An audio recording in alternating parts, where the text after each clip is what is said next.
Monsieur Laurent habite un complexe immobilier de Laval destiné aux personnes retraitées de 55 ans et plus. En cette journée ensoleillée, il profite d'une balade extérieure. Elle sera de courte durée. Quand on rencontre des gens en marchant, on parle aussi, puis c'est le même sentiment. Ils se sentent prisonniers. Cela fait une dizaine de jours qu'on autorise M. Laurent et sa conjointe à effectuer une sortie supervisée par jour d'une quinzaine de minutes. Avant cela, il a été confiné 24 heures sur 24 depuis la fin mars.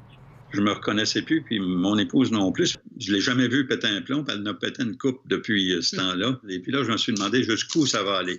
Est-ce que je vais mourir du coronavirus ou si je vais mourir fou, tu sais?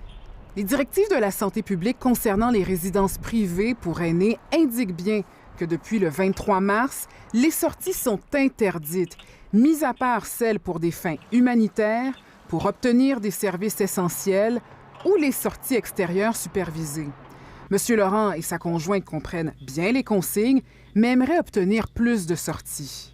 Les personnes qui le peuvent sortir dehors, prendre l'air, en autant que ces promenades se font en respectant les règles de distanciation sociale. Alors, je pense qu'il y a des réajustements qui doivent être faits. Justement, le docteur Horacio Arruda a rappelé cette semaine qu'il songe à alléger les conditions de confinement des personnes âgées autonomes. Soyez assurés, là, que notre objectif, c'est pas de retenir pour retenir.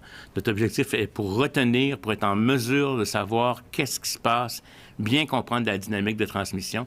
On connaît quelqu'un qui est parti. Ils sont fait 2 valises, puis ils sont partis. Parce qu'ils n'en pouvaient plus. La direction a pris ces mesures pour éviter la propagation. Pour l'instant, ils n'ont d'autre choix que de prendre leur mal en patience.